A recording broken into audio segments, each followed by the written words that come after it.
ಕಾಂಗ್ರೆಸ್ನಲ್ಲಿ ನಾಯಕತ್ವ ಬದಲಾವಣೆ, ಸಚಿವ ಸಂಪುಟ ಪುನರ್ರಚನೆ ಗುಸುಗುಸು ಜೋರಾಗಿಯೇ ಇದೆ. ಸಾಲದಕ್ಕೆ ಸಚಿವರ ಜೊತೆ ಸಿಎಂ 1-to-1 ಮೀಟಿಂಗ್ ಹಬ್ಬಿರೋ ಪುಕಾರಿಗೆ ಬಲ ತುಂಬಿದೆ. ಇದರ ನಡುವೆ ಸಿಎಂ ಡಿಸಿಎಂ ಟೆಂಪಲ್ ರನ್ ಮಾಡ್ತಾ ಇದ್ದಾರೆ.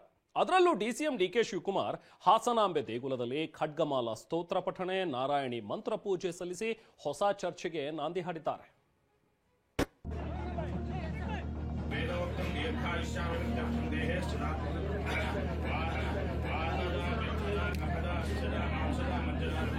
ಭಕ್ತಂಗೂ ಭಗವಂತನಿಗೂ ವ್ಯವಹಾರ ನಡೆಯುವಂತ ಸ್ಥಳ ದೇವಾಲಯ. ಸೊ ನಾನುಂಟು, ಆ ತಾಯಿ ಉಂಟು.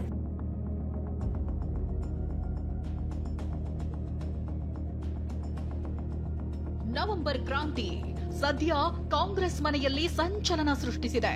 ದಿನಕ್ಕೊಂದು ಅಂತೆ ಕಂತೆಗಳು ಹೊರಬರ್ತಿವೆ. ವಿಪಕ್ಷ ಬಿಜೆಪಿ ಪಾಳೆಯದಲ್ಲೂ ಕಾಂಗ್ರೆಸ್ನ ನವೆಂಬರ್ ಕ್ರಾಂತಿ ಬಗ್ಗೆ ಬಿಸಿ ಬಿಸಿ ಚರ್ಚೆ ನಡೆಯುತ್ತಿದೆ. ಈ ನಡುವೆ ಡಿಸಿಎಂ ಡಿಕೆ ಶಿವಕುಮಾರ್ ಹಾಸನಾಂಬೆಯ ದೇಗುಲದಲ್ಲಿ ಮಾಡಿಸಿರುವ ಪವರ್ಫುಲ್ ಪೂಜೆ ಎಲ್ಲರ ಗಮನ ಸೆಳೆದಿದೆ.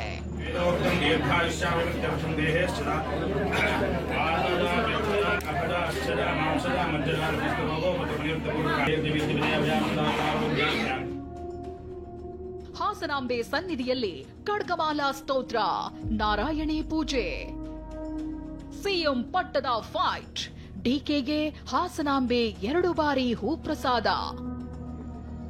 ಕಾಂಗ್ರೆಸ್ನಲ್ಲಿ ನಾಯಕತ್ವ ಬದಲಾವಣೆ ನಡುವೆ ಸಿಎಂ ಡಿಸಿಎಂ ಟೆಂಪಲ್ ರನ್ ಮಾಡ್ತಿದ್ದಾರೆ. ಅದರಲ್ಲೂ ನಿನ್ನೆ ದಂಪತಿ ಸಮೇತ ಹಾಸನಾಂಬೆಯ ದರ್ಶನ ಪಡೆದ ಡಿಸಿಎಂ ಡಿಕೆ ಶಿವಕುಮಾರ್ ದುರ್ಗೆ ಶಾರದೆ ಸ್ವರೂಪಿಣಿಯಾದ ಹಾಸನಾಂಬಿಗೆ ಮಲ್ಲಿಗೆ ಮೊಗ್ಗಿನ ಜಡೆ, ಬಳೆ, ಸೀರೆ, ಫಲಪುಷ್ಪ ಬಾಗಿನ ಅರ್ಪಿಸಿದ್ರು. ಪತ್ನಿ ಉಷಾ ಜೊತೆ ದೇವಿಯ ಗರ್ಭಗುಡಿ ಮುಂದೆ 15 ನಿಮಿಷಗಳ ಕಾಲ ಕೂತಿದ್ದ ಡಿಕೆ ಖಡ್ಗಮಾಲಾ ಸ್ತೋತ್ರ ಪಠಣೆ, ನಾರಾಯಣಿ ಮಂತ್ರ ಪೂಜೆ ಮಾಡಿಸಿದ್ರು.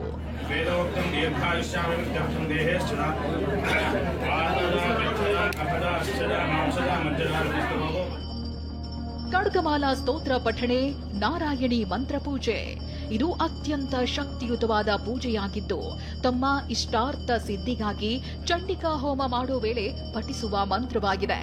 ನಾರಾಯಣಿ ನಮಸ್ಕಾರ ಮಂತ್ರ ದುರ್ಗಾ ಸಪ್ತಸತಿಯ 11ನೇ ಅಧ್ಯಾಯದಲ್ಲಿ ಬರುತ್ತೆ.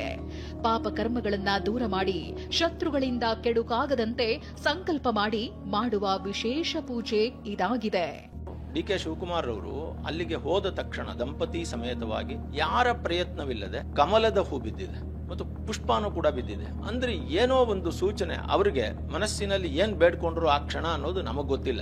ಆದ್ರೆ ದೇವಿ ನಿನಗೆ ಏನೋ ಒಂದು ಒಳ್ಳೆದನ್ನ ನಾನು ಮಾಡ್ತೀನಿ ಅನ್ನುವಂತಹ ಸೂಚನೆಯನ್ನು ಅವರು ಕೊಟ್ಟಿದ್ದಾರೆ. ಏನೋ ಒಂದು ಆಗತ್ತೆ. ಖಡ್ಗಮಾಲ ಅಂತಂದ್ರೆ ದೇವಿಯ ಹಿಡಿದಿರ್ತಕ್ಕಂತಹ ಆಯುಧ, ಆ ಆಯುಧದ ವಿವರಣೆ, ಅದರಿಂದ ಶತ್ರುಗಳನ್ನು ಅವಳು ಹೇಗೆ ವಿನಾಶವನ್ನು ಮಾಡಿದ್ಲು, ನಮ್ಮಲ್ಲಿರ್ತ ಶತ್ರುಗಳನ್ನು ಹೇಗೆ ವಿನಾಶ ಮಾಡ್ತಾಳೆ ಅಂತಕ್ಕಂಥದ್ದು. ಯಾರ್ಯಾರ ಮನಸ್ಸಿನಲ್ಲಿ ಏನೇನ ಆಸೆಯನ್ನು ಇಟ್ಟುಕೊಂಡು ಆ ದೇವಿಯನ್ನು ಪ್ರಾರ್ಥನೆ ಮಾಡ್ತಾರೋ ಆ ಆಸೆಗಳೆಲ್ಲ ಈಡೇರುತ್ತೆ. ಆ ಶ್ರದ್ಧೆಯಿಂದ ದೇವಿಯನ್ನು ಸ್ತುತಿ ಮಾಡಿದರೆ ಆ ಫಲ ನಮಗೆ ಸಿಕ್ಕೇ ಸಿಗುತ್ತೆ. ಪವರ್ಫುಲ್ ಪೂಜೆ ಮಾಡಿಸಿ ಮನದಲ್ಲಿರೋ ಪ್ರಾರ್ಥನೆ ಸಲ್ಲಿಸಿದ ಡಿಕೆಯನ್ನ ಹಾಸನಾಂಬೆಯು ಆಶೀರ್ವದಿಸಿದ್ದಾಳೆ. ಸಿಎಂ ರೇಸ್ನಲ್ಲಿರೋ ಡಿಕೆಗೆ 2 ಬಾರಿ ಹೂ ಪ್ರಸಾದ ನೀಡಿ ಅನುಗ್ರಹಿಸಿದ್ದಾಳೆ.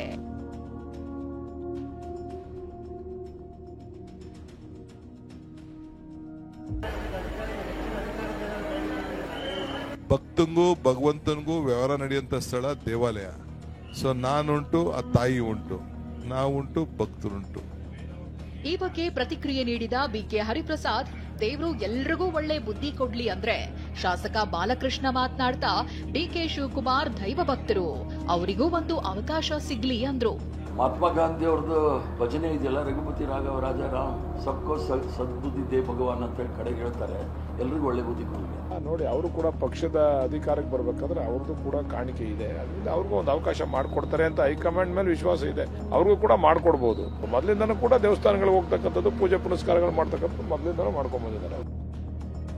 ನಿನ್ನೆ ಡಿಕೆ ಸಂಕಲ್ಪ, ಇವತ್ತು ಸಿಎಂ ಹಾಸನಾಂಬೆ ದರ್ಶನ. ಡಿಸಿಎಂ ಡಿಕೆ ಬೆನ್ನಲ್ಲೇ ಇವತ್ತು ಸಿಎಂ ಸಿದ್ದರಾಮಯ್ಯ ಹಾಸನಾಂಬೆಯ ದರ್ಶನ ಪಡೆದ್ರು. ಹಣೆಗೆ ಕುಂಕುಮ ಇಟ್ಕೊಂಡು 10 ನಿಮಿಷ ದೇವಿ ಎದುರು ನಿಂತಿದ್ದ ಸಿಎಂ ನಾಡಿನ ಒಳಿತಿಗಾಗಿ ಬೇಡಿಕೊಂಡ್ರು. ಈ ರಾಜ್ಯದ ಜನರಿಗೆ ಒಳ್ಳೇದು ಮಾಡಲಿ, ಅವರಿಗೆ ಆಯುಷ್ ಆರೋಗ್ಯಗಳನ್ನ ಕೊಡ್ಲಿ.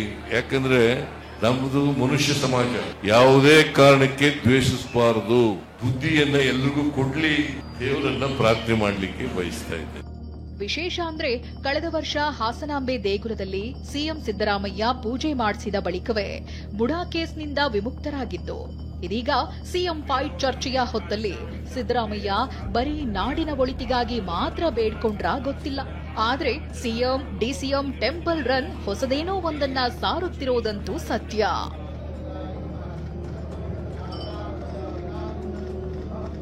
ಇದೆಲ್ಲದರ ನಡುವೆ ದಸರಾ ಉದ್ಘಾಟನಾ ವಿಚಾರವಾಗಿ ಭಾರೀ ಸುದ್ದಿಯಲ್ಲಿದ್ದ ಬೂಕರ್ ಪ್ರಶಸ್ತಿ ವಿಜೇತೆ ಭಾನು ಮುಷ್ತಾಕ್ ಕೂಡ ಹಾಸನಾಂಬೆಯ ದರ್ಶನ ಪಡೆದಿದ್ದಾರೆ. ಮಂಜುನಾಥ್, TV9 ಹಾಸನ.